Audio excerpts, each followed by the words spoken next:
Hello everyone, welcome to our channel and today we are going to continue the series of Vision IS. Okay, जो अगस्त 2020 का जो monthly compilation था उसको हम discuss करने वाले हैं। अगस्त 2020 का कंप्लीट कंपाइलेशन मैंने कुछ वीडियोस पहले ही अपलोड कर दिए हैं जहाँ पे हमने कुछ पार्ट कवर कर दिया है। इस जो पीडीएफ आती है विजन एस के कंपाइलेशन की, ठीक है।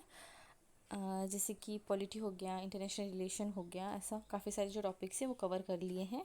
और देखा जाए तो आज जो है हम डिस्कस करने वाले हैं इन्वायरमेंट का सेक्शन, ठीक है। इन्वायरमेंट का सेक्शन कम्प्लीटली डिस्कस करने वाले हैं। और इन्वायरमेंट में नियरली 25 न्यूज़, सॉरी 12 न्यूज़ हैं, ठीक है। 12 न्यूज़ जो है इन्वायरमेंट सेक्शन के हैं। तो इस वीडियो में हम कंप्लीट इन्वायरमेंट सेक्शन कंप्लीट करेंगे over a period of time. बाकी जितने भी सेक्शंस रह जाते हैं, ठीक है, वो कवर कर लेंगे, ठीक है। So let's start with our first news, that is agrometeorology in India. तो कंटेक्स्ट देखते हैं सबसे पहले न्यूज़ का। तो centre for science and environment, उन्होंने एक रिपोर्ट रिलीज़ की है जिसका टाइटल था agrometeorology services in India and assessment. तो एग्रोमेट्रोलॉजी क्या होता है?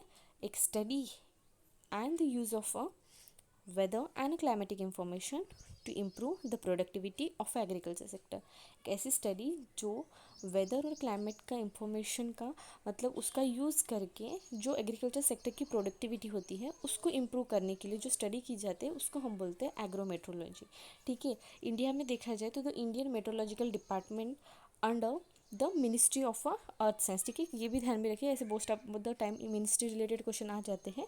तो जो इंडियन मेट्रोलॉजिकल डिपार्टमेंट है किसके अंडर में है? Ministry of earth science. Is tasked with providing meteorological services. It does go the meteorological advisory service programme, ठीक है। तो जो भी मेट्रोलॉजिकल रिलेटेड सर्विसेज है वो Indian meteorological department through provide की जाती है। And it also undergoes agrometeorology advisory service program. अभी इसमें क्या है, 3 सेक्टर्स हैं। अभी कौन से 3 सेक्टर्स हैं जिसमें सर्विसेज प्रोवाइड की जाती है? वो है सबसे पहला weather forecast, next one is generation of agromet advisory, that is identify how weather forecasting affect farming, ठीक है। फार्मिंग को कैसे वेदर फोरकास्टिंग अफेक्ट करता है वो सेकेंड पॉइंट है। और थर्ड क्या है? Dissemination of advisory two way communication with the user, ठीक है। जो भी यूज़र्स होते हैं, ठीक है, फार्मर और जो मेन अथॉरिटी होती है, ठीक है, जो भी सर्वे वगैरह कंडक्ट करते हैं उनमें एक टू वे कम्युनिकेशन होता है, ठीक है। इसका मतलब ये 3 जो है एक सब सेक्टर्स होते हैं सर्विसेज जो प्रोवाइड हो जाती है उसमें। अभी नीड क्या है एग्रोमेट्रोलॉजी की? तो काफ़ी सारी नीड्स है, ठीक है। सबसे पहला क्या है?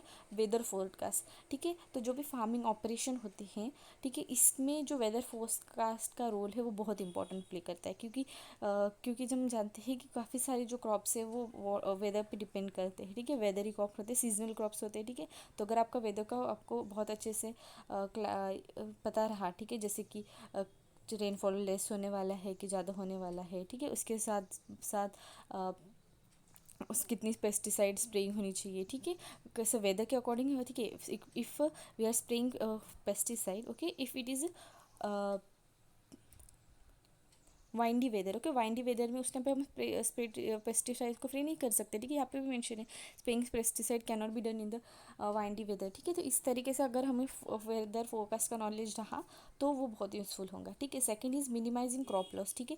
जो भी क्रॉप लॉसेस होते हैं, ठीक है, ड्यू टू एक्सेस रेनफॉल या ड्यू टू डिफरेंट चेंजेस जैसे कोल्ड और हीट वेव, साइक्लोन एक्सेट्रा, ऐसा, ठीक है, या पेस्ट अटैक से भी क्रॉप का बहुत लॉस होता है, उसको भी मिनिमाइज करने के लिए एग्रोमेट्रोलॉजी का बहुत ज़्यादा नीड है। Third is increasing productivity.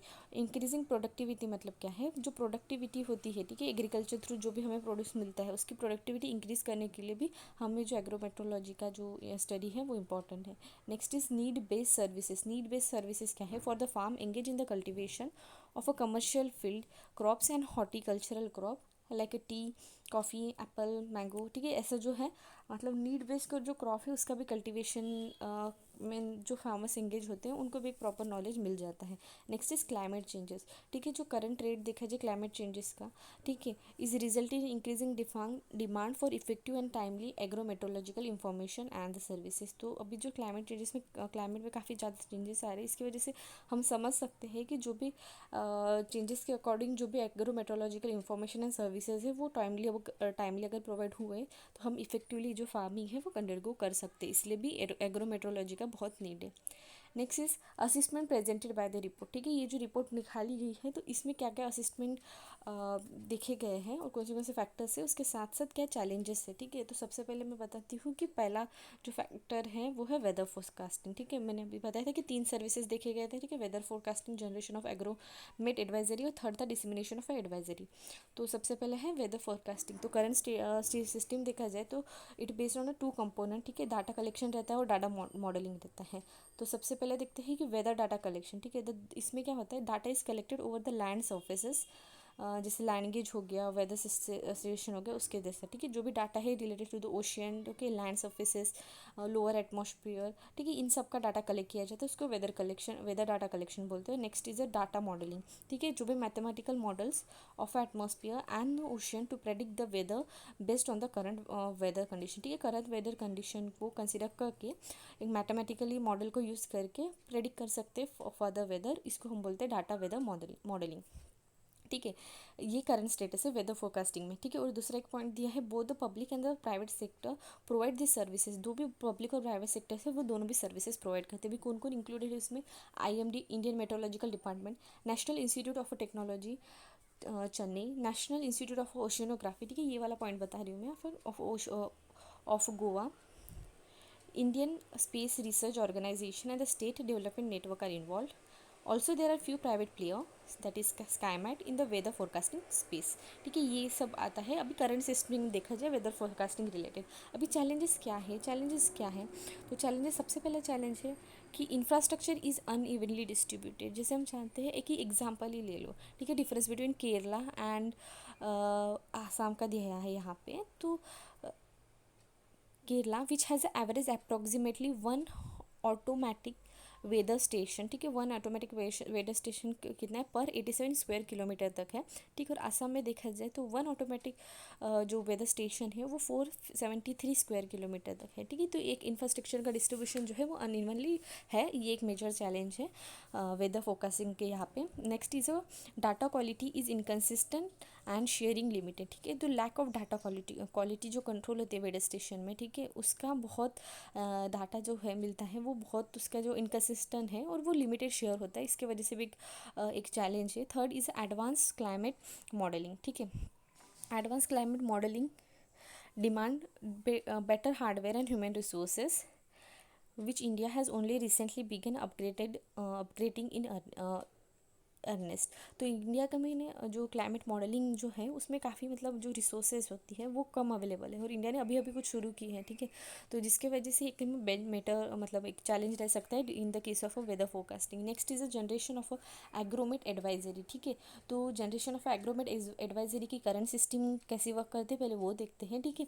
तो ये क्या होता है जनरेशन ऑफ एग्रोमेट एडवाइजरी, इसमें क्या होता है मैंने अभी पहले बता दिया, जैसे कि जो आइडेंटिफाई करते हैं how weather forecast farming affected, weather forecast farming को कैसे अफेक्ट करता है ये इंक्लूड होता है। तो करंट सिस्टम देखा जाए तो localize weather forecast must be combined with the local crop data to generate advice for farmer. This involve coordination of a data and human resources of a center and the state agency, ठीक है। जो भी weather forecast का data होता है वो combine होना चाहिए जितना लोकल क्रॉप का डाटा होता है उसके साथ, ठीक है। उसके साथ साथ जो एडवाइजरी भी जनरेट होनी चाहिए with the help of a farmer, and जो डाटा होती है सेंटर और स्टेट की जो एजेंसी है उसमें प्रॉपर कोऑर्डिनेशन होना चाहिए, ठीक है, करंट सिस्टम का देखा जाए तो। और एक पॉइंट है, ठीक है, Agromet field unit under the IMD Agri-Meat division are designed to specialize in converting weather information into the usable advisory for farmer, ठीक है। ये जो एग्रोमेट यूनिट है इससे क्या होता है जो भी वेदर इंफॉर्मेशन है वो उसको कन्वर्ट की जाती है कि यूजेबल जो है, ठीक है, फार्मर को समझ में इस टाइप में, ठीक है। तो ऐसा एक वेदर जो मतलब एक ऐसा एक करंट सिस्टम है वर्क करता है, ठीक है। अभी चैलेंजेस क्या हैं, जो एडवाइजरी होते हैं do not always useful combine weather and agriculture data and are too general to add any value, ठीक है। तो ये जो एडवाइजरी होती है तो वो बहुत काफ़ी कम, मतलब जो कंबाइंड डाटा देते हैं, ठीक है, काफ़ी कम यूज़फुल जो डाटा मिलता है वेदर और एग्रीकल्चर का, ठीक है। और इसके साथ साथ जो micro scale advisory are not available, ठीक है। तो माइक्रो स्केल पे जो एडवाइस मिलनी चाहिए फार्मर को वो भी अवेलेबल नहीं होती, और lack of a training agro meteorologist, ठीक है। जो मेट्रोलॉजिस्ट होते हैं उनका भी एग्रो मेट्रोलॉजिस्ट की काफ़ी कम ट्रेनिंग है, ये भी एक चैलेंज है, ठीक है। Next is the dissemination of advisory. अभी क्या है इसमें, करंट सिस्टम कैसी वर्क करती है, उसके बाद क्या है चैलेंजेस क्या है वो देखते हैं। तो पहले करंट सिस्टम में देखा जाए, the variety of a dissemination method are use, ठीक है। डिसमिनेशन मतलब बताना, ठीक है। डिसमिनेट करना, कुछ इन्फॉर्मेशन हो आपके पास, अगर मेरे पास इसके बारे में इन्फॉर्मेशन मैं आपको दूसरों को बता रही, मतलब मैं क्या कर रही, इन्फॉर्मेशन को डिसमिनेट कर रही, ठीक है, उसको हम बोलते हैं डिसमिनेशन। तो अभी सबसे पहला है कि central government as a part of a Gramin Krishi Mausam Seva program send farmer weather forecast as well as crop and location specific agro advisory via SMS, ठीक है। तो सेंटर रिसेंटली कैसे डिसमिनेट करती है इन्फॉर्मेशन, जो ग्रामीण कृषि मौसम सेवा प्रोग्राम है उसके अंडर में क्या होता है, जो वेदर फोरकास्ट की इन्फॉर्मेशन होती है related to the various crop हो या लोकेशन हो, तो वो जो गवर्नमेंट है वो मैसेज जो है थ्रू उनको सेंड किया जाता है फार्मर्स को, ठीक है। IMD ऑल्सो डिसेमिनेट, IMD भी एक बहुत इंपॉर्टेंट रोल प्ले करती है वाइल डिसेमिनेटिंग द इन्फॉर्मेशन, ठीक है।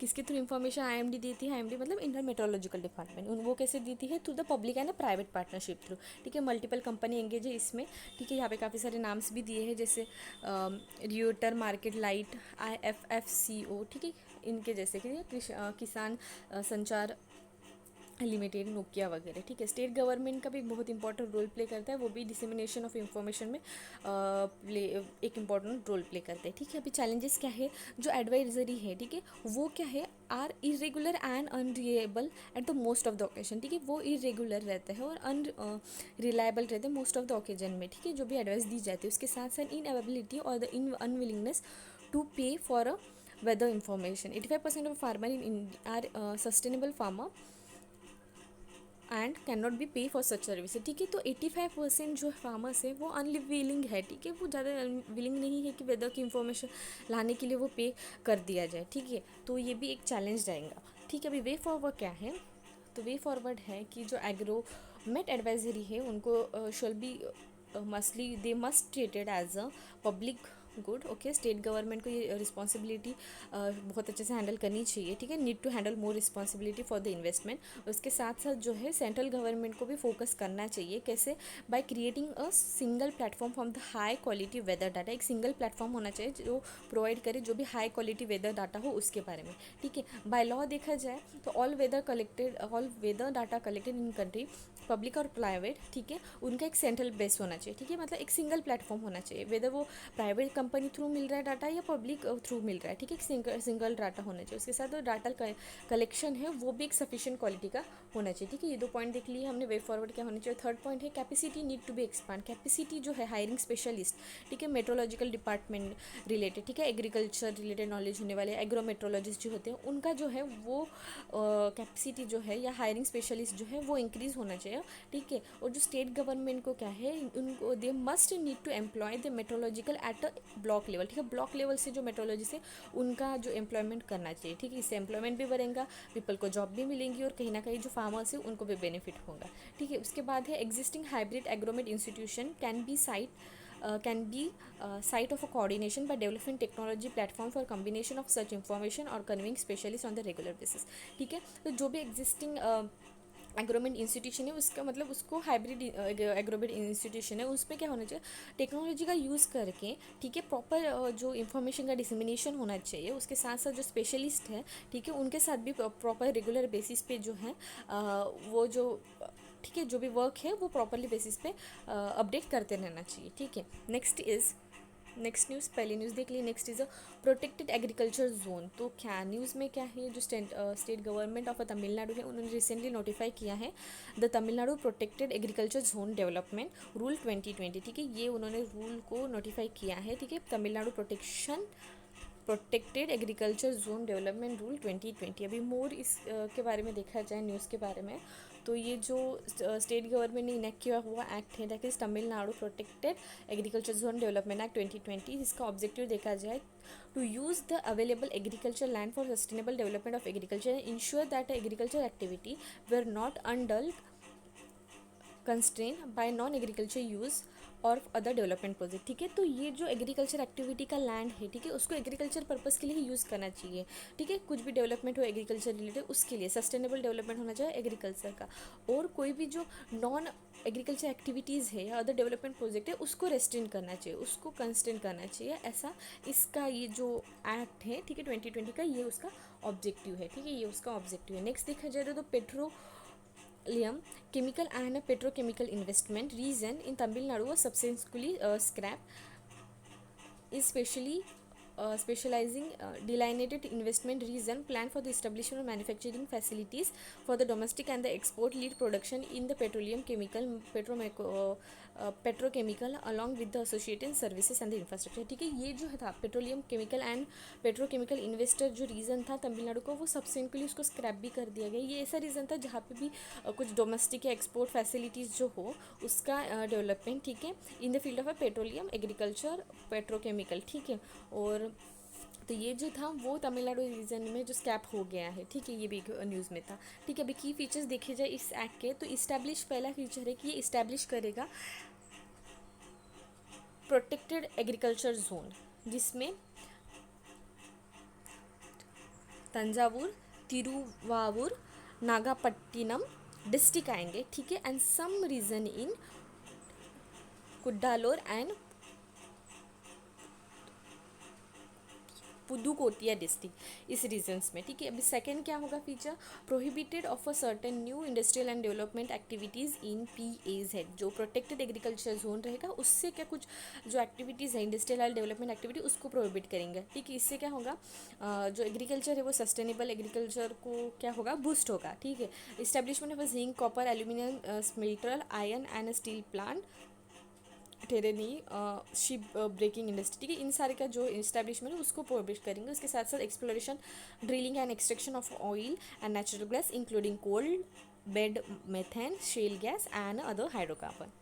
नेक्स्ट इज थर्ड कौन सा फीचर है, क्या प्रोविजन है इसमें, creation of a protected agriculture zone development authority. अभी ठीक है, इन सब का हैंडलिंग के लिए एक ना अथॉरिटी भी रहेंगे। ठीक है, उसको क्या बोलेंगे, protected agriculture zone development authority.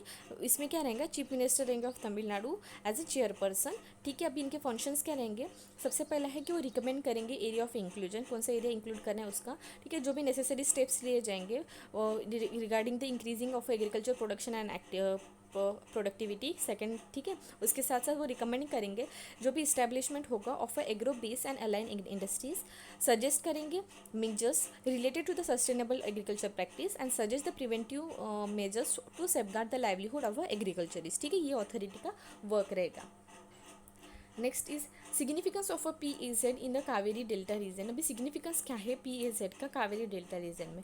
ठीक है, तो हमें जैसे पता है तमिलनाडु में से कावेरी का रिवर का फ्लो होता है, तो इसका जो कावेरी डेल्टा का फॉर्मेशन होता है, ठीक है, हमें जानते हैं कि अगर हो गया, मुझे मैप अच्छे से याद नहीं, ये नहीं होना। ठीक है, तो यहाँ पे अगर जब तमिलनाडु जब है हमारा, ठीक है, तमिलनाडु का जो रीजन है, तो वहाँ पे जो कावेरी डेल्टा बनता है, तो कावेरी डेल्टा में क्या है वो उसका सिग्निफिकेंस कैसा है। ठीक है, प्रोटेक्टेड एग्रीकल्चर जोन का कावेरी डेल्टा पे क्या सिग्निफिकेंस है वो देखे। तो सबसे पहले है रिकॉग्नाइजेशन ऑफ फार्मर कंसर्न। तो delta has been multiple protest for the decade over methane, hydrocarbon, oil, natural gas project which required acquisition of a fertile land and well drilling. ठीक है, तो फार्मर का मेजर कंसर्न क्या है, तो वो उसमें हेल्प होंगी। ठीक है, क्योंकि डेल्टा रीजन में क्या है, काफ़ी सारे हमेशा प्रोटेस्ट होते रहते हैं, जो भी मिथेल गैस हो, ठीक है, मीथेन हो, जो भी नेचुरल गैस हो, उन सारे के एक्सट्रैक्शन के लिए। ठीक है, तो ये एक मेजर कंसर्न रहेगा, मेजर कंसर्न है। ठीक है, इसको रिकॉग्नाइज हो जाएगा अगर PAZ जब इस्टेब्लिश हो जाएगा।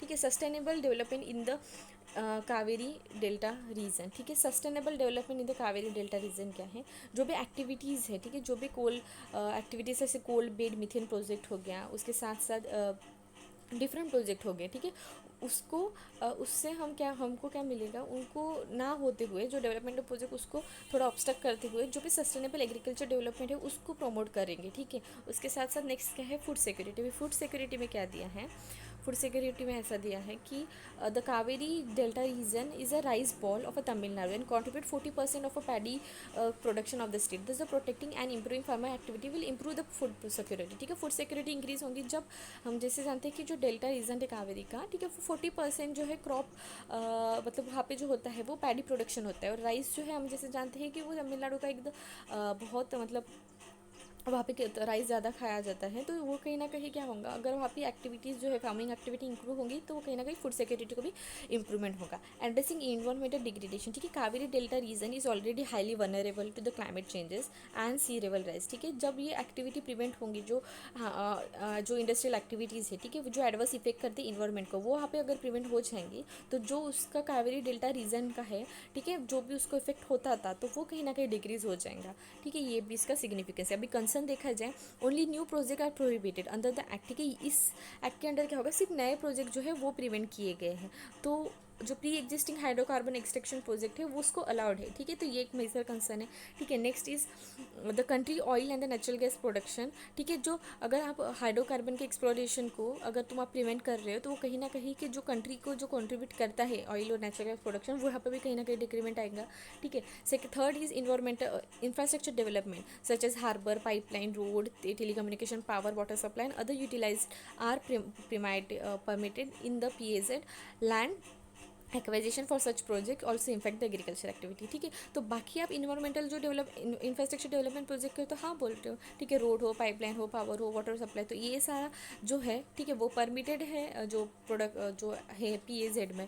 तो क्या होगा, जो लैंड एक्वाइजेशन की वजह से कहीं ना कहीं एग्रीकल्चर इम्पैक्ट एक्टिविटी को भी इम्पैक्ट होगा। ठीक है, ये भी एक मेजर कंसर्न है। ठीक है, इन टाइप के भी कंसर्न है। ठीक है, अगर पेपर में आता है, ठीक है, इस एक्ट के बारे में बताओ, एक्ट 2020 का जो है एक्ट है तमिलनाडु में लाने वाला, उससे क्या होगा, आपको आप मतलब सिग्निफिकेंस भी बता सकते हो, कंसर्न्स भी बता सकते हो, मतलब पॉजिटिव और नेगेटिव आंसर भी पूरा दे सकते हो। अभी वे फॉरवर्ड में वे हेड क्या है दिया है कि एक impact of existing project on environment and agriculture must भी थोरोली असेस। ठीक है, जो भी इम्पैक्ट हो रहा है उसको थोरोली असेस होना चाहिए। उसके साथ साथ जो PAZ बना रहे हो आप can be developed on the line of a special agriculture zone envisaged by MS Swaminathan.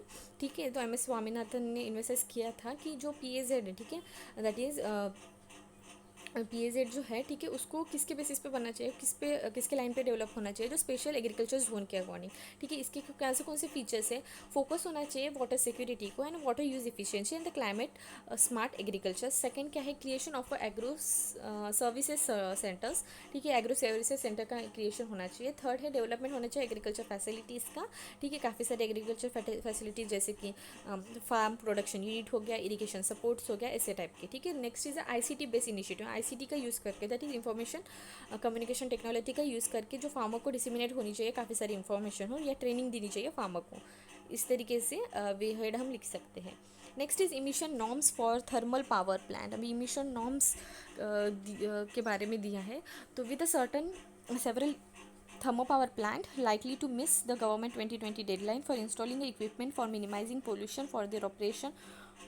The Ministry of Power is recommending that the deadline can be extended by up to 2 year for 300 such unit. तो जो emission norms है उसकी deadline जो थी, क्या emission norms थे वो बताती हूँ, पर एक डेडलाइन दी थी गवर्नमेंट ने कि 2022 तक जो है आप जो थर्मल पावर प्लांट्स जो है वहाँ पे आप जो इक्विपमेंट इंस्टॉल करें जो कहीं ना कहीं पोल्यूशन को मिनिमाइज़ कर सकते हैं, पर अभी उनका मतलब इंस्टॉलेशन नहीं हुआ है प्रॉपरली, पूरा कंप्लीट नहीं हुआ है, तो जिसके वजह से मिनिस्ट्री ऑफ जो पावर है उन्होंने रिकमेंड किया है कि जो डेडलाइन 2022 तक थी उसको एक्सटेंड करेंगे, 2 साल और आगे बढ़ सकती है। कितने यूनिट के लिए, जितने 300 सच यूनिट्स जो है थर्मल पावर प्लांट के, उनके लिए इंक्रीज़ की है। ठीक है, नीड फॉर सच स्टैंड क्यों मतलब इंक्रीज़ करना क्यों पड़ा, तो कोल डिपेंडेंट सेक्टर देखा जाए, coal account 205 gigawatt, that is 56% of a total install power generation capacity in the country and for 77% of the current supply electricity supply in our country, and India need to ensure that this capacity is made clear। ठीक है, तो sir ये need ऐसा जो initiative 2 साल तक और extend करने का नीड क्यों पड़ा, तो जैसे हम जानते हैं कि कोल जो सेक्टर है, कोल सेक्टर एक डेवलपमेंट सेक्टर है, ठीक है, डिपेंडेंट सेक्टर है, जिसमें मतलब इलेक्ट्रिसिटी जो भी मोस्टली प्रोड्यूस होती है 77% जो इलेक्ट्रिसिटी है, ठीक है, और उसके साथ साथ कोल अकाउंट करता है 56% जो है पावर जनरेशन, वो भी इसी से होता है, जिसके वजह से एक मेजर था कि अगर दो हुए नहीं, ठीक है, आपने डेडलाइन तक आपने किया नहीं तो मतलब हमको किसी भी हालत में ये डेडलाइन एक्सटेंड करनी ही पड़ी है। Next is a higher emission of a power plant. Thermal power plant are the source of 60% of a industrial particulate matter, 45% of SO2, 30% of NOx emission in the country apart from the 80% of a mercury pollutant, ठीक है। सच standards apply करने के क्या हुआ, क्योंकि हम जैसे थी इमिशंस भी बहुत ज़्यादा होते हैं इनके वजह से, यहाँ पे फैक्ट भी दिया मैंने अभी जो बताया स्टार्ट, ठीक है। नेक्स्ट इज हेल्थ इम्पैक्ट, ठीक है, हेल्थ इम्पैक्ट भी काफ़ी सारा होता है, ठीक है, काफ़ी स्किन डिसीज़ हो गए, लंग डिसीज़ हो गए, वो भी ज़्यादा मिलते हैं होते हैं इसके वजह से, ठीक है, ये जो पोल्यूटेंट जाते हैं इनके वजह से। बैकग्राउंड देखा जाए तो 2005 में 15 में क्या हुआ था, जो ministry of environment of forest and climate change है उन्होंने नोटिफाई किया था स्पेसिफिक स्टैंडर्ड किसके लिए, थर्मल पावर प्लांट के लिए, कि वो कंट्रोल कर पाए जो भी इमिशंस हैं under the environment protection amendment rule 2015। इसके ये रूल के अंडर जो इमिशन है उसको कम करने के लिए नॉर्म्स दिए थे। अब इसके रूल्स के अकॉर्डिंग देखा जाए तो TPP that is thermal power plant, ठीक है, thermal power plant are required to achieve the notified limit within the 2 year that is 2017 in the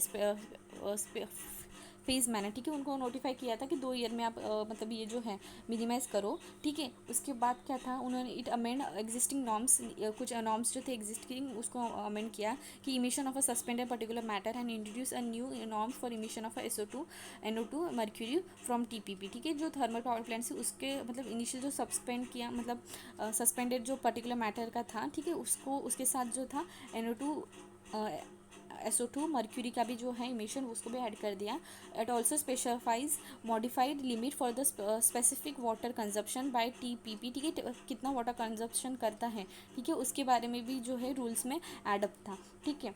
and अभी डेडलाइन जो थी पहले दिसंबर 2022 तक पुश की गई थी, पर अभी तो देखा गया है कि और ज़्यादा एक्सटेंड हो गई है। अभी next emission standard for TPP and the present status देखा जाए, इमिशन स्टैंडर्ड्स क्या है और प्रेजेंट स्टेटस क्या है। As per the rough estimate of 2015 norms can reduce the TPP PM emission by 35%। जो भी PPP इमिशन TPP का इमिशन होता है, थर्मल पावर प्लांट का इमिशन होता है, उसमें से जो पर्टिकुलर मैटर का इमिशन जो है 35% तक डिक्रीज़ करना, उसके साथ साथ SO2 का इमिशन है 80% डिक्रीज़ करना, और NO2 का इमिशन है वो 42% तक रिड्यूस करना, ऐसा उसके नॉर्म्स में लिखा था, ठीक है। Next is a norm provide different mechanism, ये नॉर्म जो है डिफरेंट टाइप ऑफ मैकेनिज्म बताता है। सबसे पहला है कि flue gas sulphurisation, that is ये प्रोसेस है जो SO2 इमिशन को कंप्लीट मतलब रिड्यूस करती है, ठीक है, इमिशन को कंट्रोल करती है। Next is a selective non catalyst reduction and selective catalyst reduction system, जो कंट्रोल करते हैं NO2 का इमिशन, ठीक है, ये इसका SO2 का इमिशन सॉरी SO2 नहीं मतलब SOx emission and NOx emission, ठीक है। Electrode static precipitator that is are developed for the control of a particulate matter in the thermal power plant, जो particulate matter है उसके कंट्रोलमेंट के लिए। Next is install of a cooler tower, cooler tower का instalment किसके लिए है, in order to change over the close cooling water system for controlling water consumption के लिए, ठीक है। ये सारे नॉर्म्स पे इंक्लूडेड है। प्रेजेंट स्टेटस देखा जाए तो 2017 के according 165.9 gigawatt out of a total 187.1 gigawatt और 89% of a country existing coal based power capacity were not in compliance with the SO2 emission limited notified in 2015, ठीक है। तो 2015 का जो नोटिफिकेशन के अकॉर्डिंग जो था इतना परसेंट देखा जाए तो वो जो कैपेसिटी थी, ठीक है, SO2 के इमिशन की, वो कंप्लायंस नहीं है, ऐसा दिया है। उसके साथ साथ only 1% of a total coal fire power plant capacity has install, ठीक है, इतनी बस 1% जी कैपेसिटी जी का जो है टोटल जो कोल फायर पावर प्लांट की इंस्टॉलमेंट हुई है, ठीक है।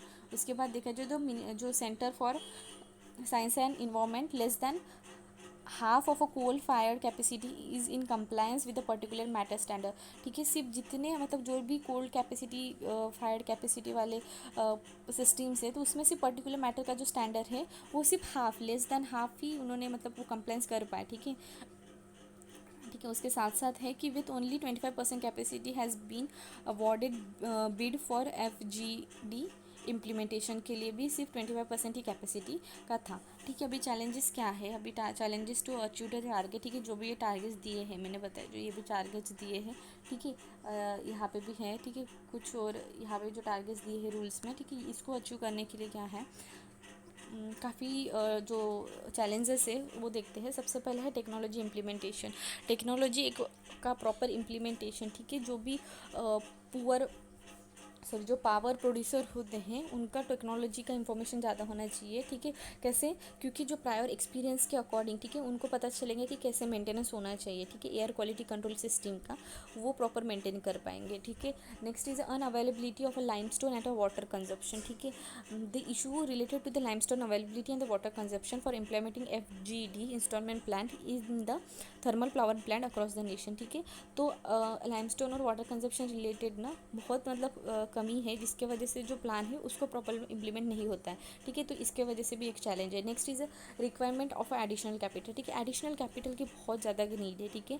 As per the centre of science and technology policy report, the total cost of installing pollution control technology in India thermal power plant is 3.91 to 3.96 lakh crore till 2030, ठीक है। इतना लाख करोड़ का हमें कैपिटल चाहिए जब हमें जो पॉल्यूशन कंट्रोल टेक्नोलॉजी इंडिया की थर्मल पावर प्लांट में इंस्टॉल करनी है, तो इसके लिए हमें कैपिटल तो रहेगी, ठीक है। तो ये भी एक मेजर कंसर्न है, ठीक है। Uncertainty in the regard of a time frame in which the payment will be received from discom has been a challenge to the private sector generating company in maintaining desirable cash flow and hence delayed in installing of equipment, ठीक है। तो discom में जो है, ठीक है, payment का भी बहुत इशू रहता है, जिसकी वजह से जो प्राइवेट कंपनी जो है जो जनरेट करती है वो उनके मतलब डिज़ायरेबल कैश फ्लो नहीं होता है, जिसके वजह से क्या होता है, ये इंस्टॉलमेंट में वगैरह ना वो बहुत फिर डिले होते जाता है, ठीक है। उसके साथ साथ जो है काफ़ी सारे जो पावर स्टेशन हैं has been turn into the stand asset, ठीक है। स्टैंड एसेट की तरह वो भी बन गए हैं, ठीक है। स्पेस कंस्ट्रेंट क्या है, सेंट्रल की इलेक्ट्रिसिटी अथॉरिटी जो है आइडेंटिफाई किया है कि 72% gigawatt of thermal capacity that is not in the position to install FGD, ठीक है। FGD का इंस्टॉलमेंट के लिए इतने जो कैपेसिटी वाले थर्मल कैपेसिटी वाले जो हैं, ठीक है, वो डिज़ायरेबल नहीं है, ठीक है। जिसके स्पेस कंस्ट्रेंट है, उनके पास स्पेस ही उतनी नहीं है, ठीक है। और ये भी एक रीज़न है, ठीक है, चैलेंज है। कोविड-19 की वजह से इतने टाइम तक ये बंद थी, ठीक है, रिडक्शन। तो काफ़ी ज़्यादा जो अभी स्टार्ट होने के बाद अभी बहुत सारे लेबर्स की आना, मतलब लेबर्स मिलना, वो सब में भी इशू रहेगा, तो ये भी एक चैलेंज रहेगा।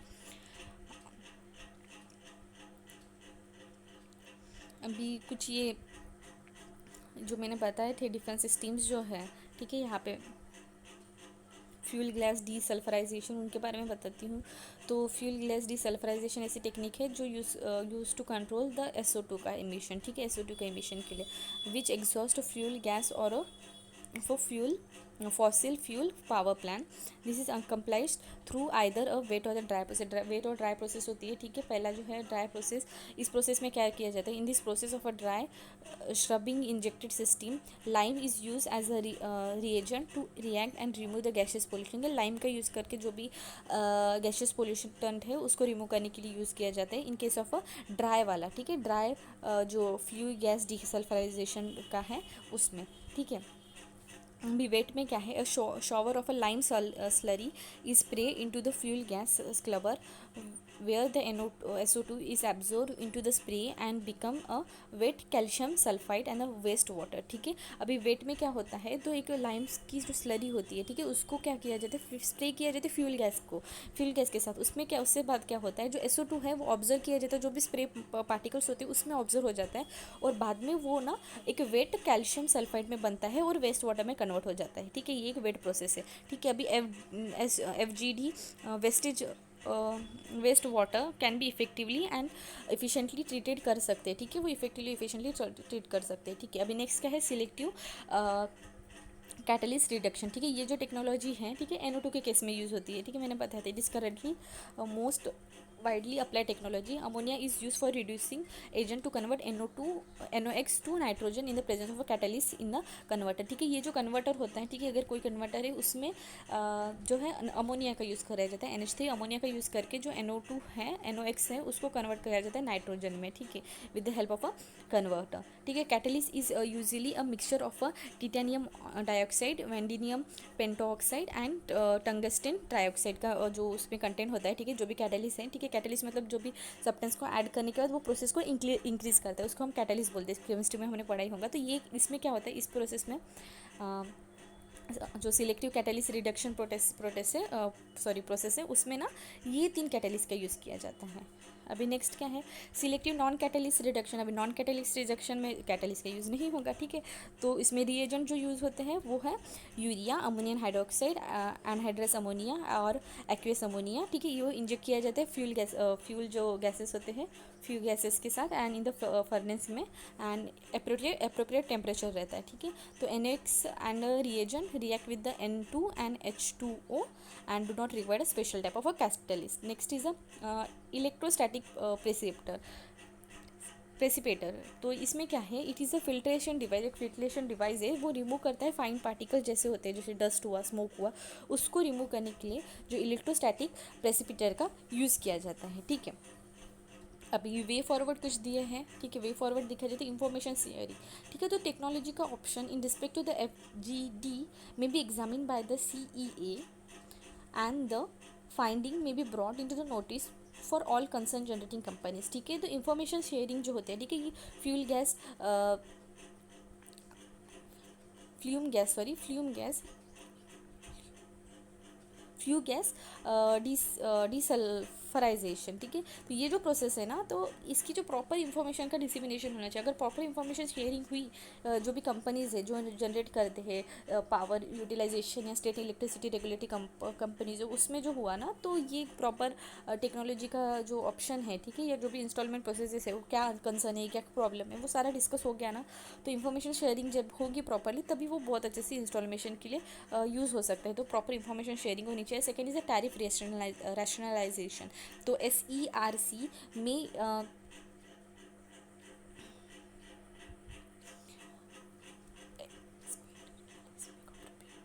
ठीक है, SERC दैट इज़ जो स्टेट इलेक्ट्रिसिटी रेगुलेटरी कमीशन होता है, में एक्सपेंडिचुअली make appropriate provision in the tariff regulation necessary on the account to revise emission standard for the thermal power station so that there is a regular cash flow. ठीक है, तो proper tariff का जो है वो भी होना चाहिए. तो स्टेट जो इलेक्ट्रिसिटी रेगुलेटरी अथॉरिटी होती है, जो कंट्रोल कमीशन होती है, तो उनको क्या है, प्रॉपरली जो है एक्सपेंडिचर को मैनेज करना चाहिए, जिसकी वजह से क्या होगा, जो भी रेगुलर कैश फ्लो में ना कुछ प्रॉब्लम्स नहीं आएंगी. ठीक है, next is a closing down in efficient plant. जो भी इनइफिशियंट प्लांट है, जो भी मोर ज़्यादा पोल्यूशन या इमिशन को ज़्यादा बढ़ावा देते हैं, उन सब का जो है वो जो प्लांट है, वो इफिशियंटली वो जो प्लांट है उसको बंद ही करना चाहिए, ऐसा बोला है. Optimising of implementation. ठीक है, तो option of inclusive excluding auxiliary like a water treatment plant, lime handling system, etc. can provide in the tender in order to optimize scope and overall implement schedule. ठीक है, तो जो option है, ठीक है, जैसे एक्सक्लूडिंग ऑक्सिलरी जो water treatment plant हुआ, लाइम हैंडलिंग, ठीक है, इन सबको है जो है वो टेंडर बेसिस पे दिया जाए, तो ओवरऑल इम्प्लीमेंटेशन शेड्यूल में है वो प्रॉपर वे से हो सकता है, ऐसा बताए वे फॉरवर्ड में. उसके साथ साथ market for a pollution control. ठीक है, the implementation of a new emission norm can create a huge business opportunity for equipment manufacture. ठीक है, जो मार्केट होता है जहाँ पे FGD हो, SCR, सबका जो मैन्युफैक्चर इक्विपमेंट के लिए भी एक मार्केट का इस्टेब्लिशमेंट हो जाता है. ठीक है, तो ये भी एक वे फॉरवर्ड है. ठीक है, तो जिसकी वजह से क्या होगा, to comply with the emission standard the power producer will have make a significant investment in installing a power control technology, pollution control technology. Next is the power carbon capture utilization and the storage CCUS. अभी news में क्या है, जो ministry of Science and Technology has invited a proposal for Indian researcher in the area of a CCUS under accelerating CCUS technology in collaboration with other ACT members. तो जो department of science and technology उनको एक invitation मिला है, जहाँ पे मतलब उन्हें एक इनविटेशन प्रपोज किया है फॉर द जो इंडियन साइंटिस्ट है इन द एरिया ऑफ जो carbon capture utilisation and storage related, ठीक है, किसके अंडर में, जो एक्सेलरेटिंग CCU टेक्नोलॉजी से उसके यहाँ पे, ठीक है, किसके साथ कोलैबोरेशन के साथ, जो भी बाकी जो अदर मेंबर कंट्रीज है किसके, एक्सेलरेटिंग CCU टेक्नोलॉजी की, ठीक है। अभी नेक्स्ट है more in news, ACT is an initiative. ये क्या है ACT, accelerating CCU technology. CCU मतलब carbon control, sorry carbon capture utilisation and storage. तो ये एक इनिशिएटिव है to facilitate the emerging of a carbon dioxide capture, utilize and storage via translation funding of a project aim at accelerating and maturing CCUS technology through target innovation and research activity, ठीक है। तो इस ये ACT जो है, ठीक है, ये एक ऐसा इनिशिएटिव है जहाँ पे ना जो भी इमर्जिंग कार्बन डाइऑक्साइड है, ठीक है, कार्बन का कैप्चर, ठीक है, उसका यूटिलाइजेशन, उसका प्रॉपर स्टोरेज, ठीक है, किसके थ्रू, जो ट्रांसलेशन फंडिंग प्रोजेक्ट होता है उनके थ्रू। और क्या होगा उसका मेन एम ऐसा बोल सकती है कि एक्सेलरेट करेगा, मैच्योर करेगा जो भी CCU टेक्नोलॉजी है उसका थ्रू द काफ़ी सारे जो इनोवेशन मेथड्स है या रिसर्च एक्टिविटी थ्रू, ठीक है। 16 कंट्री या रीजन बोल सकते हैं, प्रोविंसेस बोल सकते हैं, जो वर्क करते हैं अभी इसमें, ठीक है, एक्सेलरेटिंग CCU टेक्नोलॉजी में। तो बाद में अभी देखा जाए तो to the date that has been to ACT call the first in 2016 which mobile है 2016 में उसका पहला एक ये हुआ था। तो उसमें क्या था, ये किससे डील करता था, which mobilise the fund for participating partners in European commission, ठीक है। एंड सेकेंड जब कॉल था was funded by the participating national funding agencies only.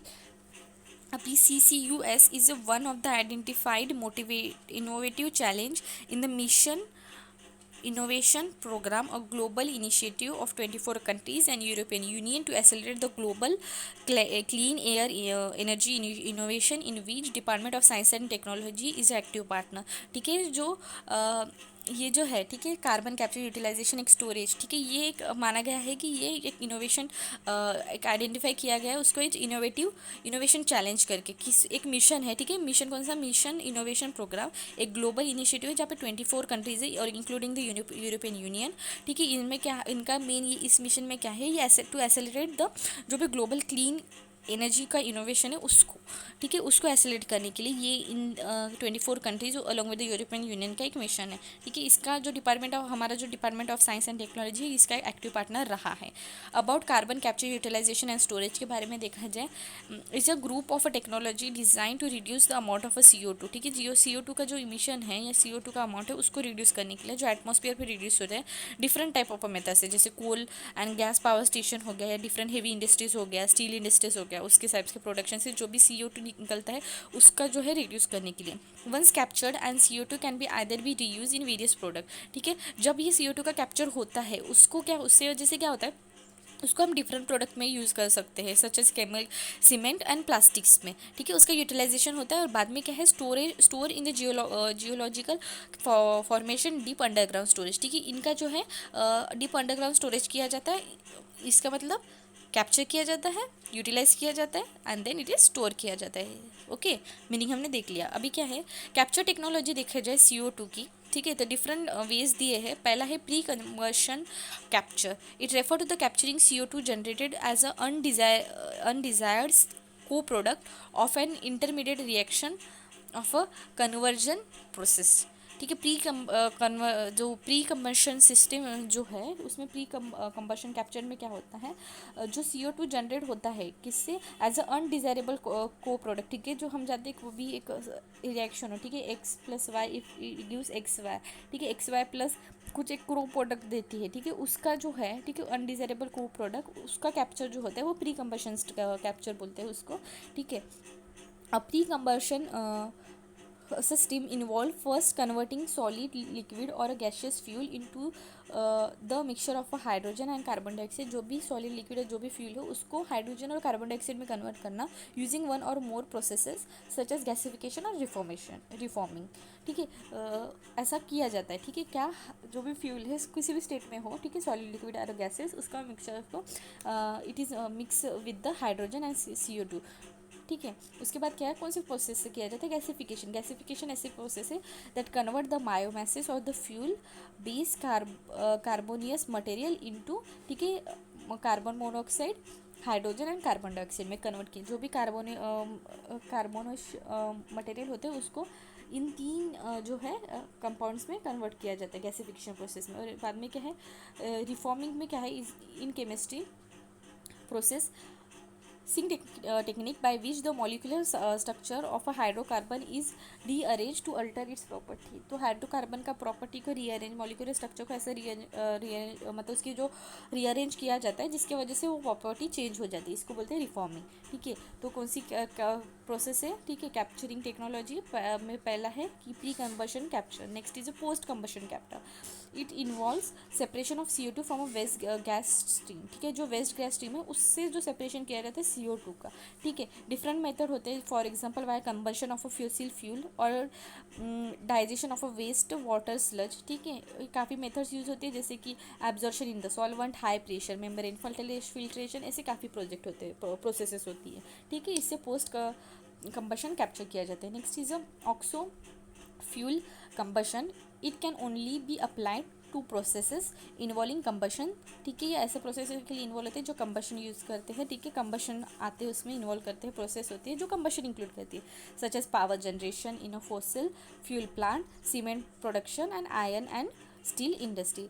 यहाँ पे क्या होता है, fuel is burn with pure oxygen. Fuel को प्योर ऑक्सीजन के साथ बर्न किया जाता है to produce your fume gas with a higher CO2 concentration. ठीक है, हायर CO2 कंसंट्रेशन भी मिलता है and free nitrogen and its compound. Storage कैसे किया जाए, suitable storage site for capture carbon include farmer gas and oil field. Oil field में भी स्टोरेज किया जाता है, डीप सलाइन फॉर्मेशन। ठीक है, और coal based formation in ocean bed. Utilisation कैसा है, as a alternative of storage captured CO2 as a commercial storage. ठीक है, अगर जो कैप्चर CO2 है उसको स्टोर नहीं किया तो हम उसको यूटिलाइज कर सकेंगे। डिफरेंट यूटिलाइजेशन मेथड्स है, कौन से मेथड्स है, in a food and a drink industry. ठीक है, तो CO2 कॉमनली जो है कार्बोनेटिक एजेंट एक्ट करता है प्रिजर्वेटिंग फूड या पैकेजिंग गैस की तरह। ठीक है, तो ये एक यूज़ हो गया। Second is a pharmaceutical industry. ठीक है, CO2 क्या एक्ट करता है, at use as a respiratory stimulant. ठीक है, या इंटर एज और it act as a intermediate in the synthesis of a drug. ठीक है, तो फार्मास्यूटिकल इंडस्ट्री में भी यूज़ होता है। कॉन्क्रीट बिल्डिंग मटेरियल, ठीक है, जो सीमेंट हो, ठीक है, इसी टाइप के जो कॉन्क्रीट बिल्डिंग मटेरियल है उसके लिए भी यूज़ होता है। Next is enhance oil and coal bed methane recovery.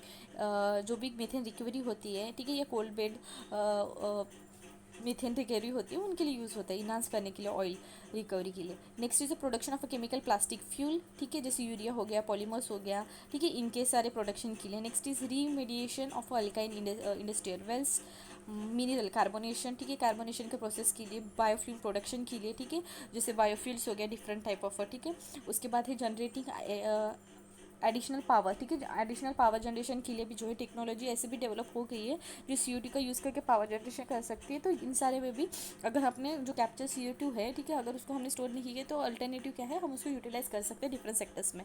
ठीक है, अभी बेनिफिट क्या है इसका, कार्बन कैप्चर, यूटिलाइज और स्टोरेज का। सबसे पहला इमिशन रिडक्शन के लिए यूज़ होगा। जो इंटरनेशनल एनर्जी एजेंसी है forecasted that the technology can contribute 16% of a total global CO2 emission reduced by 2025। ठीक है, अगर की टेक्नोलॉजी का यूज़ करके, ठीक है, अगर प्रॉपरली मैनेज किया जाए तो इंटरनेशनल एजेंसी जो है, एनर्जी एजेंसी, उन्होंने बताया है कि CO2 का इमिशन है 16% रिड्यूस कर सकते हैं 2050 तक। Next is creating negative emission power plan.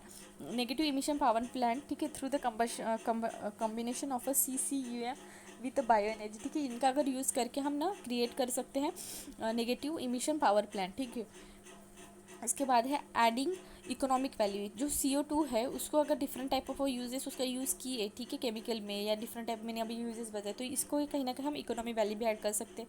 Next is in reaching concrete. ठीक है, कॉन्क्रीट को बनाने के लिए जैसे सीमेंट इंडस्ट्री में यूज़ होता है, तो इन सारे महीने का स्ट्रेंथ कर सकता है कॉन्क्रीट। तो ये भी हमको एक जो इंफ्रास्ट्रक्चर को स्ट्रेंथनिंग करने के लिए यूज़ होगा। ठीक है, उसका भी ड्यूरेबिलिटी इंक्रीज होंगी, तो ये भी एक बेनिफिट रहेगा। Next is creating new green job in the field of a CCUS operation. ठीक है, जॉब्स भी बनाएंगे, ठीक है, जॉब्स भी इंक्रीज होंगे तो ये भी एक बेनिफिट रहेगा। Next is concern. अभी कंसर्न क्या है, हाई कॉस्ट, ठीक है। ये जो टेक्नोलॉजिकल यूज़ होते हैं CCUS में, ठीक है, तो ये बहुत हाई कॉस्ट है, ठीक है। तो ये एक मेजर कंसर्न है अगर regarding the implementation of such project, ठीक है, क्योंकि कार्बन का कैप्चर करो, ट्रांसपोर्ट करो उसको, डिफरेंट टाइप होती है कि अभी बनाने के लिए भी इंफ्रास्ट्रक्चर प्रोजेक्ट लगे, उसके स्टोरेज के लिए, इन सारे में काफ़ी कॉस्ट ज़्यादा तो लगेगा, ठीक है। नेक्स्ट इज इन्वायरमेंटल इम्पैक्ट, ठीक है। अब अगर आप जो स्टोरेज है, ठीक है, CO2 का स्टोरेज अगर आप डीप ओशन में कर रहे हो तो कहीं ना कहीं एसिडिफिकेशन, ठीक है, या मराइन हार्म भी हो सकता है, इसके वजह से भी जो है लॉन्ग टर्म इफेक्ट मिल सकता है, इसके वजह से इन्वायरमेंटल इम्पैक्ट है। Next is leakage. अगर स्टोरेज आप कर रहे हो, ठीक है, अगर आप यूटिलाइजेशन नहीं कर रहे हो पर आप स्टोरेज कर रहे हो तो उसमें क्या होगा, मेजर कंसर्न क्या होगा, अगर बाई चांस अगर वो लीक हो गया, ठीक है, तो बहुत ज़्यादा हार्म काज कर सकता है to the environment. Next is the benefit being partly offset by emission related to CCUS life cycle chain, the extra energy and the material needed from the technology, ठीक है। तो ये कहीं कहीं बेनिफिट्स जो है, ठीक है, जो एक्स्ट्रा मटेरियल्स लगते हैं, ठीक है, इस जो लाइफ साइकिल चेन CCU की उसके चेन को इम्प्लीमेंट करने के लिए जो एक्स्ट्रा मटेरियल यूज़ लगते हैं, ठीक है, ट्रांसपोर्टेशन हो गया, इंफ्रास्ट्रक्चर हो गया, बर्निंग ऑफ फ्यूल, ठीक है, बिल्डिंग, ठीक है, डिफरेंट टाइप ऑफ जो लगते हैं उसके भी जो रिसोर्सेज है, ठीक है, उसके भी उसमें भी जो है शॉर्टेज है, तो उसके वजह से भी एक ये जो है इम्प्लीमेंटेशन में भी प्रॉब्लम हो सकता है और मेजर कंसर्न भी है, ठीक है। अभी वे फॉरवर्ड क्या है, इन्वायरमेंटल इम्पैक्ट जो होते हैं CCU टेक्नोलॉजी का यूज़ करके, ठीक है, तो वो जो है उसको प्रॉपरली निके केयरफुली इवेलुएट करना चाहिए, ठीक है, और इंश्योर करना है कि जो भी उससे बेनिफिट मिले वो पॉजिटिव ही होनी चाहिए और इन्वायरमेंटल बैलेंस का एक मोटिव रख के ही जो ये CCU टेक्नोलॉजी है या CCU है, ठीक है, तो उसका प्रॉपर इम्प्लीमेंट करना चाहिए। Next is a further research, ठीक है, ये इसमें जो है फर्दर रिसर्च होना चाहिए, ठीक है, cost effective and energy efficiency capture technology का यूज़ होना चाहिए। उसके साथ साथ फोकस रखना चाहिए कि जो भी डेवलपमेंट हो रहा है, ठीक है, वो प्रॉपरली वे में होना चाहिए कि वो इन्वायरमेंट को कॉस्ट ना करे। उसके साथ साथ क्या दिया है, government should establish an overall policy strategy, ठीक है, पॉलिसी स्ट्रैटेजी गवर्नमेंट इस्टेब्लिश करनी चाहिए, ठीक है, गवर्नमेंट को मतलब जो R&D को प्रायोरिटी देना चाहिए, ठीक है, रिसर्च एंड डेवलपमेंट को प्रायोरिटी देना चाहिए। उसके साथ साथ लीगल फ्रेमवर्क भी लानी चाहिए, ठीक है। उसके साथ साथ जनरेशन भी मतलब अवेयरनेस जनरेशन भी होना चाहिए, ठीक है। तो ये गवर्नमेंट की तरफ से भी एक इम्पॉर्टेंट है कि वो जो डिफरेंट CO2 का जो इमिशन है, ठीक है, उसके लिए भी कुछ स्टेप्स लेने चाहिए, ठीक है। वैसे गवर्नमेंट ने काफ़ी लिए ही है पर एक हम जो वे फॉरवर्ड में ये भी पॉइंट हम ऐड कर सकते हैं, ठीक है, आंसर के लिए एक प्लस पॉइंट हो जाएगा, ठीक है।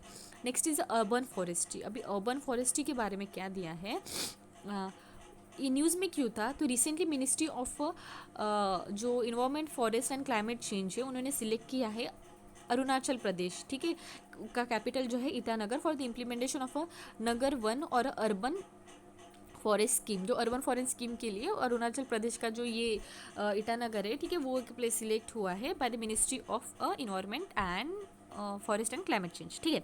अभी पहले मैं बताती हूँ ये स्कीम क्या है, ठीक है, नगर वन स्कीम, ठीक है, it invests creating forest in 200 urban cities across the country, ठीक है। नेक्स्ट 5 ईयर तक क्या है कि 2000 अर्बन सिटीज़ में फॉरेस्ट का डेवलपमेंट होगा, ठीक है। इसके साथ साथ क्या होगा, ये फोकस कर रहा है पब्लिक पार्टिसिपेशन, ठीक है, एंड कोलैबोरेशन उनके साथ डिफरेंट जो फॉरेस्ट डिपार्टमेंट है, म्यूनसिपल बिल्डिंग से, NGOs है, कोऑपरेटिव है या लोकल सिटीजन से, ठीक है। उसके साथ साथ जो forest once establish will be maintain by the state government. अगर ये फॉरेस्ट जब बन जाएगा, ठीक है, 5 सालों में 200 जो अर्बन सिटीज़ है उसमें बन जाएगा, तो ये जो उसका जो मेंटेनेंस है वो स्टेट डिपार्टमेंट देखेगा, स्टेट गवर्नमेंट देखेगा।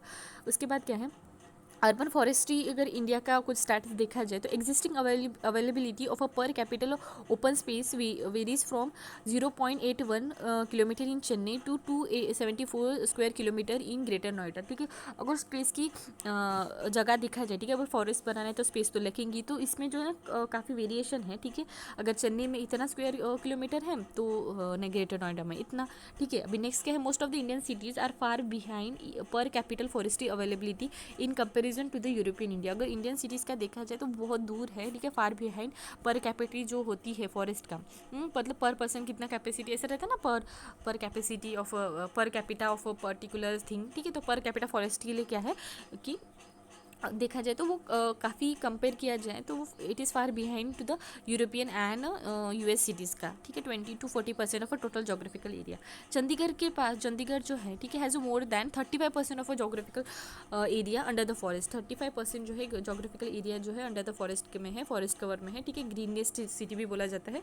उसके साथ साथ क्या है, 2014 में urban and regional development plan formulation and implementation guideline suggest a norm of 10 to 12 square metre of open space per home.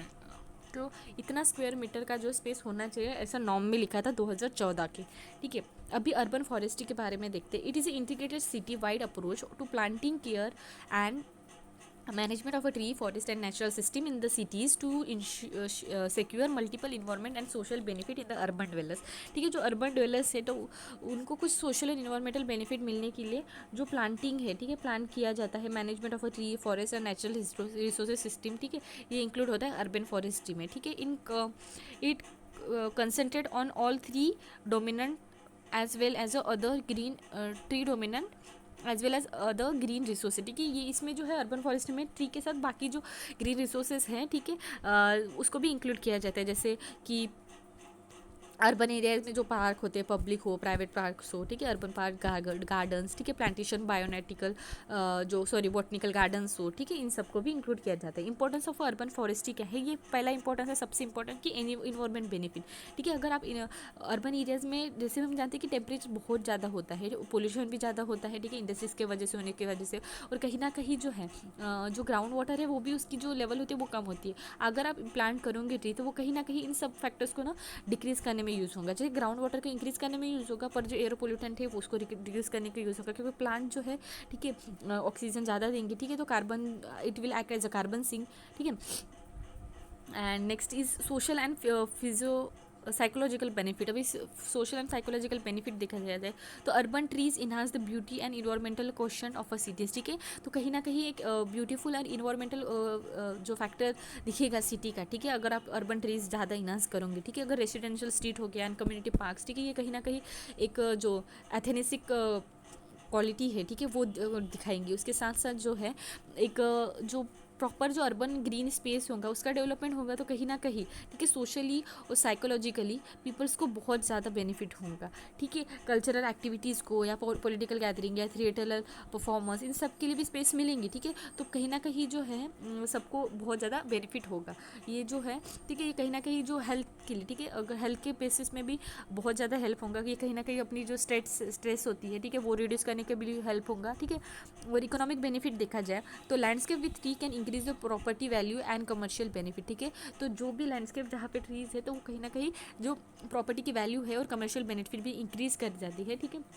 In Delhi, poor people gain income from the harvesting and a scale of a number of a product from trees growing on the land owned by the municipal corporation, ठीक है। तो दिल्ली में क्या होता है कि जो poors होते हैं, अगर उन्होंने जो म्यूनसिपल कॉरपोरेशन थ्रू उनको पैसे दिए, मतलब अगर उन्होंने पर्टिकुलर जो प्लेस है वहाँ पे उन्होंने हार्वेस्ट किया, ठीक है, और उनको अगर प्रोडक्ट ग्रो किए, ठीक है, वो प्रोडक्ट नंबर ऑफ प्रोडक्ट उस वहाँ से ग्रो किए तो उनको जो है पे भी किया जाता है, तो ये कहीं ना कहीं इनकम के लिए भी बहुत ज़्यादा यूज़फुल रहेगा, ठीक है।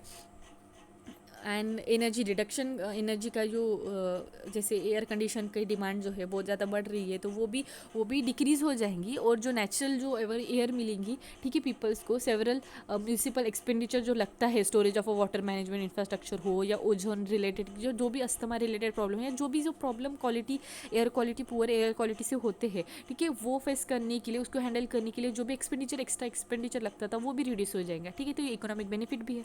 Next is potential issues with urban forestry. अभी पोटेंशियल इश्यूज़ क्या है, इश्यूज़ देखा जाए तो एक्सपेंसिव अप्रोच, ये जो अर्बन फॉरेस्ट्री इनिशिएटिव है, ठीक है, तो ये एक बहुत एक्सपेंसिव अप्रोच है, ठीक है। इसको इम्प्लीमेंट करने के लिए भी कुछ कॉस्ट रखेंगे और बाद में उसको मेंटेन करने के लिए भी कुछ ना कुछ कॉस्ट लगेंगी, इसलिए मेंटेनेंस कॉस्ट भी रहेगा, ठीक है।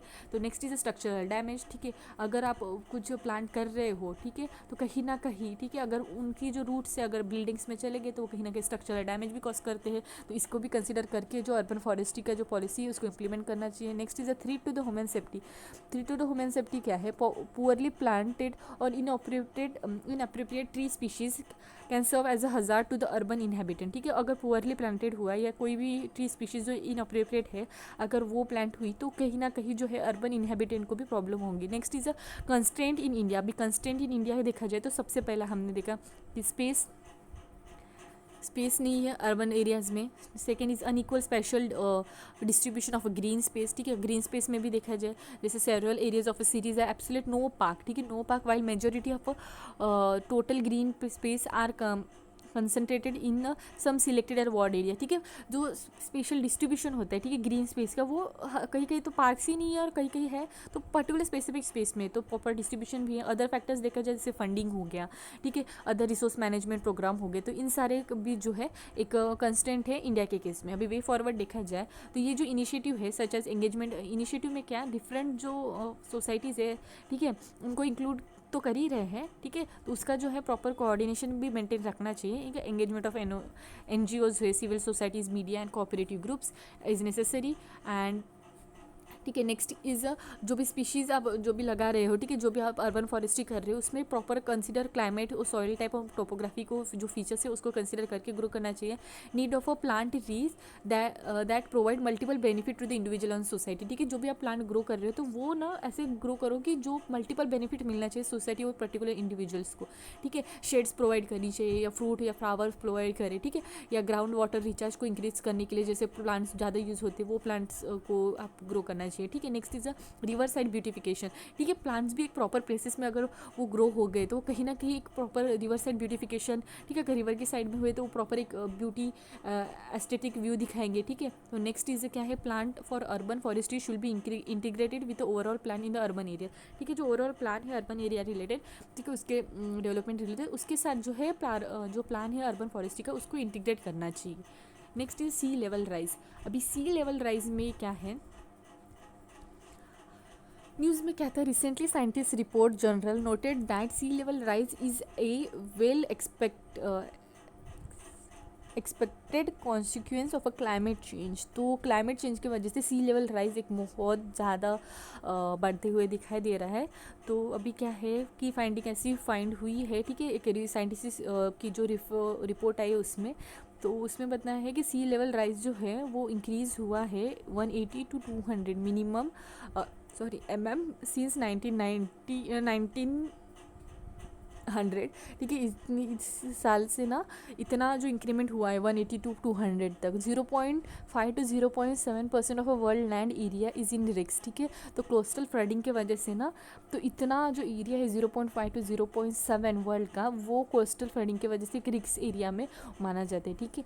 और ऐसे भी फाइंड हुआ है कि 2021 तक by 2021 the global population potential explore to the episodal coastal flooding will increase from 128 to 171 million to 176 to 287, ठीक है। इतना जो एपिसोडल कोस्टल फ्लडिंग मतलब कभी भी जो मतलब रेगुलर इंटरवल ऑफ टाइम में से जो फ्लडिंग आएंगी, ठीक है, ऐसी फ्लडिंग के कोस्टल फ्लडिंग ना इतने तक ना वो इंक्रीज़ होंगी, ऐसा भी उस डाटा में दिया गया है, ठीक है।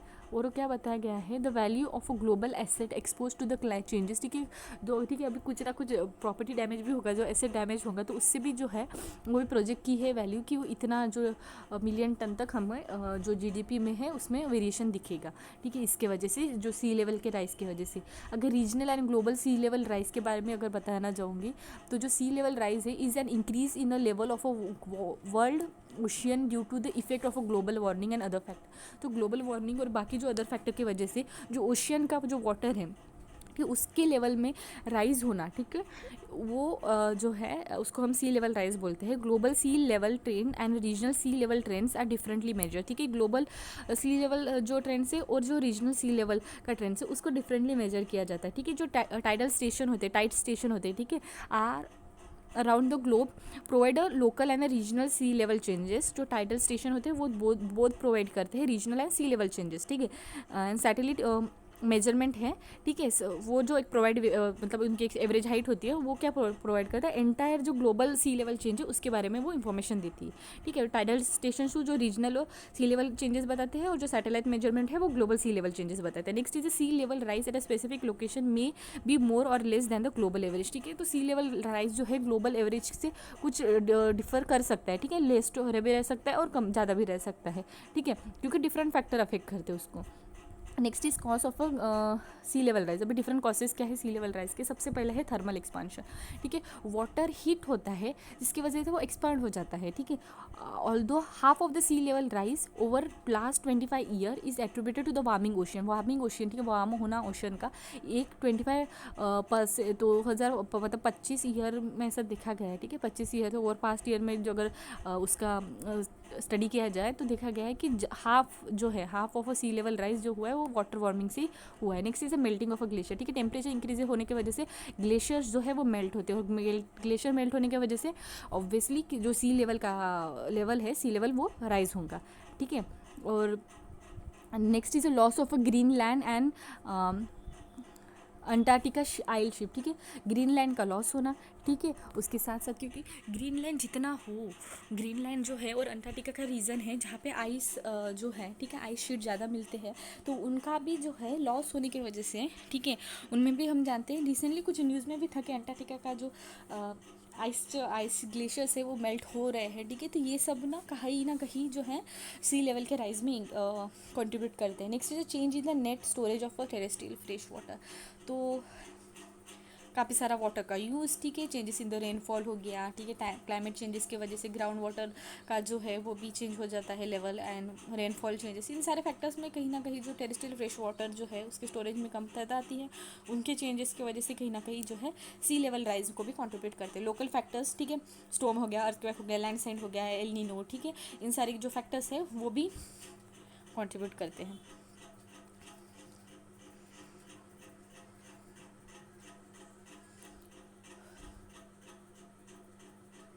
नेक्स्ट दिया है impact of sea level rise से। इम्पैक्ट क्या होगा? सबसे पहला है लॉस ऑफ हैबिटेट, ठीक है। लॉस ऑफ हैबिटेट, काफ़ी सारे हैबिटेट का लॉस होगा अगर सी लेवल राइज होगा। ऑलमोस्ट 3 बिलियन पीपल जो है they use to live in the coastal region, ठीक है। 2000 किलोमीटर के कोस्टल साइड में आइलैंड सिटीज़ में रहते हैं ऑल ओवर द वर्ल्ड, ठीक है। अगर सी लेवल राइज होगा तो ऑब्वियसली उनको उनको मतलब उनको रहने के लिए जगह नहीं रहेगी, और डेफिनेटली वो बात भी दूसरी ओर बढ़ेंगे, ठीक है। तो सिटीज़ में पॉपुलेशन बढ़ेगा, इन सारा के वजह से जो होगा फिर बाहर में एक चेंज स्टार्ट हो जाएंगे, ठीक है, कि अर्बन पॉपुलेशन बढ़ा, फिर अर्बन सिटीज़ के प्रॉब्लम, इन सारे के एक मतलब जो बहुत सारा लॉस ऑफ हैबिटेट तो होगा, ठीक है। और डिफरेंट जो सिटीज़ है, ठीक है, सिटीज़ में भी पॉपुलेशन बढ़ जाएंगे, इन सारे प्रॉब्लम्स को फेस करना पड़ेगा, ठीक है। अभी next is agriculture. SLR will affect the agriculture, ठीक है। एग्रीकल्चर को कैसे इफेक्ट करेगा? सी लेवल राइज होगा, ठीक है, तो काफ़ी सारे जो एरिया है वो समर्ज हो जाएगा। तो ग्रीन वाटर लेवल, जो ग्राउंड वाटर लेवल होता है फ्रेश वाटर का, वो भी डिक्रीज हो जाएगा, ठीक है, वो भी सैलिनेट हो जाएगा, जिसकी वजह से एग्रीकल्चर जो है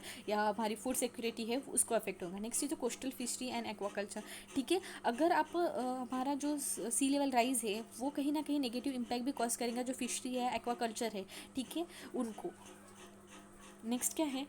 impact of a small island nation, ठीक है, जो भी स्मॉल आइलैंड नेशन है, ठीक है, वाटर लेवल राइज होगा तो उनका तो लैंड तो समर्ज हो जाएंगे, जिसकी वजह से उनका जो एग्रीकल्चर लैंड है या वुमेन सेटलमेंट है या उनका इंफ्रास्ट्रक्चर है वो सब कुछ लॉस्ट हो जाएगा, ठीक है। Next is storm surge. Storm surge high level, जो हायर सी लेवल जो है वो कहीं ना कहीं it is more coincide with the dangerous hurricane and cyclone, ठीक है, and it somewhere lead to the formation of a storm surge. Next is the digital exclusion, ठीक है। अगर अब the prospect of a higher coastal water level threaten basic services, ठीक है। Coastal water level जो अगर बढ़ रहा हो तो काफ़ी जो बेसिक सर्विसेज है उसका जो बेनिफिट है उसमें कुछ प्रॉब्लम्स आ सकती है, जैसे इंटरनेट एक्सेस हो गया, ठीक है, और जो कम्युनिकेशन इंफ्रास्ट्रक्चर है उसमें भी कुछ ना कुछ प्रॉब्लम आ सकती है। इसके बाद है मेरेंटाइन डिस्प्यूट, ठीक है, उसमें भी बहुत मेरेंटाइन काफ़ी जो नेशंस है, मेरेंटाइन नेशंस है, उसमें भी डिस्प्यूट अराइज हो सकती है, ठीक है। क्योंकि बेस लाइन चेंज होती जाएंगी, ठीक है। अगर ये बेस लाइन है, ठीक है, अगर वाटर लेवल राइज हुआ तो ये हो जाएगा,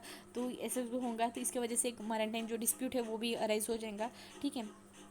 और जो मैरीटाइम रिलेटेड जोन है, ठीक है, वो कौन बताता है, ठीक है, baseline which is defined under the United Nation convention of law of sea, ठीक है, ये बताते हैं, ठीक है, जो भी मेजर किया जाता है चेंजेस, ठीक है। Impact of India. इंडिया का भी अगर स्टडी देखा जाए, as per the study by the Hyderabad based Indian National Centre for Ocean Information Services, sea level along the Indian coast and the project to rise between 3.5 inches, ठीक है। उन्होंने projection किया कि इतना राइज हो सकता है, ठीक है, या 34 इंच तक जो है by the end of the century during the global due to the global warming की वजह से, ठीक है। और जो क्लाइमेट चेंज की वजह से ऑब्वियसली जो हमारे इंडिया के कोस्टल सिटीज़ है उसको भी बहुत ज़्यादा इफेक्ट होगा. अभी वे फॉरवर्ड क्या है, इंटीग्रेटेड कोस्टल मैनेजमेंट. ठीक है, एक प्रॉपरली एक होलिस्टिक वे से अप्रोच से या इंटरेक्टिव प्लानिंग के साथ, ठीक है, जो भी एक्सपर्ट है उनके साथ एक इंटीग्रेटेड कोस्टल प्लानिंग मैनेजमेंट होना चाहिए. उसके बाद कोस्टल रेगुलेशन जो, ठीक है, जो इशू की जाती है, नोटिफिकेशन जिसकी इशू की जाती है environment protection act through,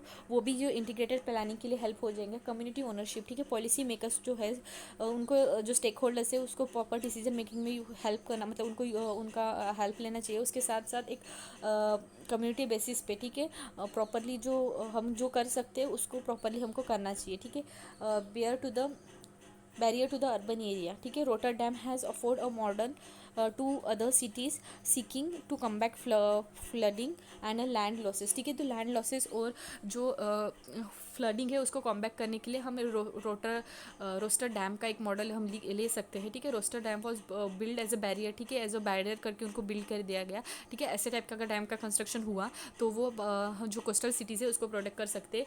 enclosure dam, ठीक है, जो to protect 25 million people, the important economic region of 15 northern Europe country have rise the sea from rising sea as the result of a climate changes.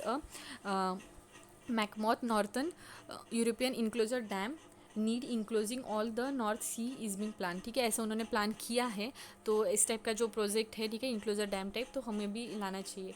Adaptation of sea level rise, तो इसके बारे में क्या दिया है कि relocation of utilise infrastructure such as treatment plant and pump station to highly elevation will be reduce risks and coastal. ठीक है, तो जो उनका एलिवेशन जो है, ठीक है, पंपिंग स्टेशन जो है या ट्रीटमेंट प्लांट उसका मतलब उसका इंक्रीज़ होना चाहिए. ठीक है, तो जो एज अ बैरियर करके एक्ट करेंगे. नेक्स्ट इज़ जो ग्राउंड वाटर का कंडीशन है, ठीक है, उसकी प्रॉपर अंडरस्टैंडिंग होनी चाहिए. ठीक है, एक्वाफर मैनेजमेंट का प्रॉपरली हमें नॉलेज होना चाहिए. ठीक है, नेक्स्ट क्या है, कोस्टल रिस्टोरिंग प्लान. ठीक है, कोस्टल रिस्टोरिंग प्लान जैसे मैंग्रोव जो है या वेटलैंड्स है, इनका सबका प्रॉपर एक रिहेबिलिटेशन होना चाहिए, मतलब उसका प्रोटेक्शन होना चाहिए. ठीक है, तो कहीं ना कहीं जो कोस्टल एरियाज़ है, ठीक है, उनको भी बेनिफिट होगा और कहीं ना कहीं हमें सी लेवल के हिसाब पे भी बेनिफिट होगा. Injection of a fresh water into aquifer, जो एक्वाफर से उसमें फ्रेश वाटर का इंजेक्शन अपन जो करते हैं तो उसमें क्या होगा, वो एक्ट करेगा as a barrier while instruction research ground water resources.